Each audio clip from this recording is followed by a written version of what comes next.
Hello students, दृष्टा success academy online classes में एक बार पुनः आपका स्वागत है। मैं विशाल सर एक बार पुनः आपका स्वागत करता हूं।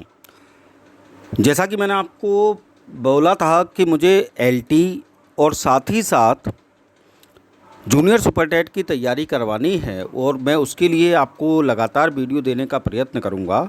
तो पहली बात तो मैं आपको क्षमा मांगता हूं कि मैंने कल और परसों 2 दिन में आपको कोई वीडियो नहीं दिया और आज भी मैं आपके लिए बहुत छोटा सा वीडियो लेकर आया हूं, क्योंकि भाई मेरा चैनल बहुत छोटा है। कोई मेरे पास अभी 4-6 लोगों की टीम नहीं है। मेरी बेटी जो है वो मेरे लिए सभी पीडीएफ और ये सब बनाती है, मुझे पता भी नहीं है, और वो अपनी नानी के यहाँ गई हुई है। तो आज मैंने पहली बार प्रयत्न किया है पीडीएफ बनाकर आपको वीडियो देने का। लेकिन हाँ, मैं अपनी पूरी ईमानदारी के साथ आपके लिए जो बेस्ट हो सकता है वो देने का प्रयत्न करूंगा। और आज मैं एक छोटा सा वीडियो इसलिए बनाया है कि लिखा है मैंने, मैं अगर पीडीएफ बना पाया तो जब तक बेटी नहीं आ रही है तब तक मैं कोशिश करूंगा मैं खुद ही ये सब कर लूं। तो फिगर ऑफ स्पीच और फिगर ऑफ स्पीच में मैं कोशिश ये करूंगा कि आपको कंपैरेटिवली जो फिगर ऑफ स्पीच हैं उनको साथ लेकर चलूं। जैसे सिंपली मेटाफर कंपैरिजन होता है, मतलब दोनों में, ठीक है ना। इसी प्रकार से हमारी आज की फिगर ऑफ स्पीच है। आज मैं लेकर आया हूँ एंटीथीसिस और ऑक्सीमोरन, दो फिगर ऑफ स्पीच में कंपैरिजन करते हुए आपको बताना कि आखिरकार एंटीथीसिस और जो हमारी ऑक्सीमोरन है वो दोनों एक दूसरे की तरह लगती ज़रूर हैं, लेकिन क्या डिफरेंस होता है और आप एग्ज़ाम में किस प्रकार से पहचान पाएंगे कि कौन सी जो सेंटेंस दिया है वो, या जो आपसे find out of the figure of speech in the following sentence, इस प्रकार से क्वेश्चन जो आएगा उसमें एंटीथेसिस और ऑक्सीमोरन में आप किस प्रकार से डिफरेंस कर पाएंगे। तो देखिए, पहले एंटीथेसिस की बात कर लेते हैं। लिखा है एंटीथेसिस मीन्स, लिखा है बिलोंग। एंटीथेसिस का मतलब ही होता है बिलोंग। तो एंटीथेसिस क्या होती है जरा सुनिएगा, ध्यान से समझने का प्रयत्न करिए।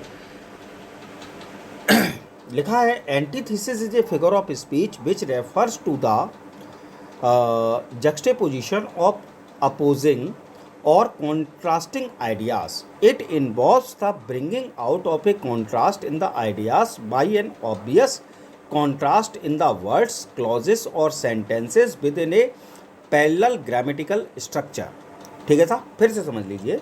Antithesis is a figure of speech, यानी कि एंटीथेसिस वह अलंकार होता है, वह फिगर ऑफ स्पीच होती है which refer to जुक्सटेशन of opposition और कॉन्ट्रास्टिंग आइडियाज, जिसमें कि एक दूसरे के अपोजिट या एक दूसरे के विरोधाभासी विचार जो हैं वो साथ में व्यक्त किए जाते हैं। It involves the bringing out of contrast in the ideas by obvious contrast in the words. इसमें क्या होता है, जो विरोधाभासी विचार व्यक्त किए जाते हैं वो स्पष्ट तौर पर शब्दों के बीच, क्लॉजेस वाक्यांशों के बीच, हमारे प्रिंसिपल क्लोज, सबऑर्डिनेट क्लोज जो होते हैं उनके बीच, और सेंटेंसेस या वाक्यों के बीच व्यक्त किए जाते हैं with in A parallel grammatical structure, और वो भी कायम है पैरेलल ग्रामेटिकल स्ट्रक्चर के अंतर्गत। अगर हम हिंदी में इसको समझना चाहें तो बहुत छोटी सी बात आप समझ लीजिए कि एंटीथेसिस वह अलंकार होता है जिसमें एक ही विषय के लिए दो विपरीत गुणों को एक साथ एक ही वाक्य में व्यक्त किया जाता है। फिर से सुन लीजिए मेरी बात बहुत ध्यान से। अगर आपको समझ में ना आए इतनी लंबी चौड़ी फिगर ऑफ स्पीच की डेफिनेशन, तो बहुत छोटी सी बात याद रखिए कि एंटीथेसिस वह फिगर ऑफ स्पीच होती है जिसमें एक ही विषय के लिए दो विपरीत गुणों को एक साथ एक ही वाक्य में प्रकट किया जाता है, यानी कि विषय को, उसके लिए दो विपरीत गुणों को एक ही वाक्य में एक साथ व्यक्त किया जाए, वही हमारी एंटीथेसिस कहलाती है। ठीक है साहब। अब जरा फिगर ऑफ स्पीच के माध्यम, इसके एग्जाम्पल जो हैं उसके माध्यम से, एग्जाम्पल के माध्यम से हम लोग समझने का प्रयत्न करेंगे। जैसे कि पहला एग्जाम्पल मैंने लिखा है, to err is human to forgive divine. To err is human, गलती करना मनुष्य का काम, टू फॉरगिव डिवाइन, और माफ़ कर देना दैवीय काम। यानी कि गलती अगर आपने की तो आप मनुष्य हैं, लेकिन यदि आप किसी को उस गलती के लिए क्षमा करते हैं तो आप देवता हो गए, क्योंकि आपने दैवीय कार्य किया है, डिवाइन कार्य किया है। ठीक, सेंटेंस एक है, ठीक है ना, लेकिन एक ही वाक्य में दो विपरीत गुण दिए हैं।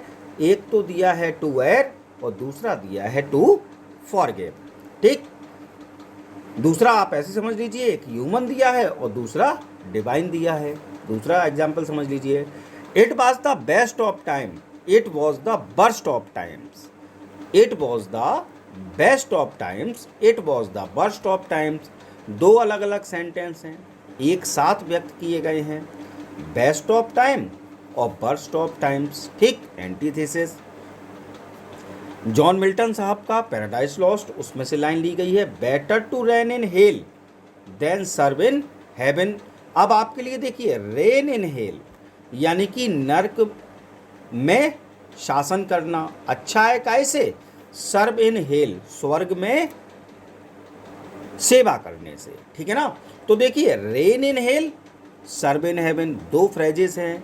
ठीक, एक ही वाक्य है, फ्रेज अलग अलग हैं, लेकिन क्या है, विरोधाभास व्यक्त किया गया है। दो विपरीत गुण जो हैं वो एक साथ व्यक्त किए गए हैं, इसलिए यहाँ फिगर ऑफ स्पीच इन तीनों वाक्यों में क्या है, एंटीथेसिस। क्लियर। अब हम लोग आते हैं ऑक्सीमोरन पर साहब। ऑक्सीमोरन क्या है, जरा समझने का प्रयास कीजिए साहब। ऑक्सीमोरन के लिए लिखा है, oxymoron is a figure of speech pairing words together that are opposing. यानी कि विरोधाभासी अलंकार वह अलंकार होता है हमारा ऑक्सीमोरन जिसमें कि दो शब्द साथ में लिखे हों, दैट आर अपोजिंग, लेकिन वे दोनों शब्द एक दूसरे के विपरीत हों, एंड और कॉन्ट्रेडिक्टरी। ठीक है ना, usually it combines two words, और प्रायः इसमें जो दो अपोजिट वर्ड्स होते हैं वो क्या क्या होते हैं, एक नाउन होता है और दूसरा एडजेक्टिव होता है। फिर समझ लीजिए, oxymoron is a figure of speech pairing two words together, यानी कि ऑक्सीमोरन वह फिगर ऑफ स्पीच होती है जहां दो शब्द एक साथ लिखे होते हैं, दैट आर अपोजिंग और कॉन्ट्रेडिक्टरी, जो कि एक दूसरे के क्या होते हैं, विलोम होते हैं, एक दूसरे के विरोधाभासी होते हैं। और ये जो दो शब्द होते हैं उनमें प्रायः एक नाउन होता है और एक एडजेक्टिव होता है।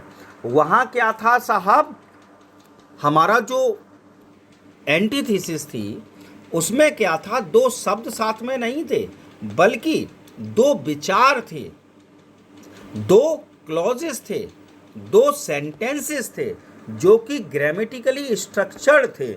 यहाँ क्या होता है, दो शब्द होते हैं साथ में लिखे हुए जो कि एक दूसरे के विरोध में होते हैं, एक दूसरे के विलोम होते हैं।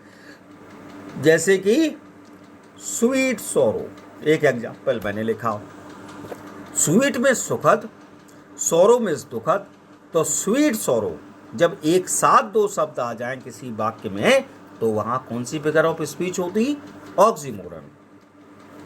एक दूसरा लिख दिया, ओपन सीक्रेट, खुला भी है और रहस्य भी है। जैसे कि इंडिया की अगर बात करें तो हम कहेंगे taking bribe is an open secret, यानी कि रिश्वत लेना एक खुला रहस्य है।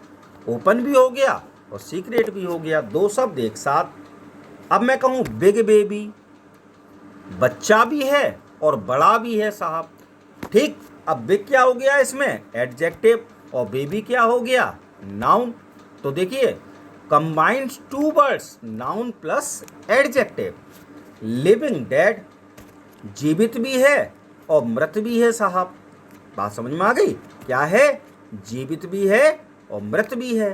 तो आप समझ लीजिए फिर से, ये क्या होते हैं, ऑक्सीमोरन में दो अपोजिट शब्द एक साथ लिखे होते हैं, शब्द साथ में लिखे होते हैं, उनमें से प्रायः एक शब्द नाउन होता है और दूसरा शब्द एडजेक्टिव होता है, इसलिए उसको ऑक्सीमोरन कहते हैं। जबकि एंटीथेसिस जो है उसमें ग्रामेटिकली स्ट्रक्चर सेंटेंस होता है साहब, इसमें क्लॉजेस सेंटेंस जो होते हैं वो एक दूसरे के विपरीत होते हैं। तो यही डिफरेंस है, जहाँ शब्द एक दूसरे के जस्ट पास में लिखे हों, एक दूसरे के अपोजिट हों, वहाँ ऑक्सीमोरन है।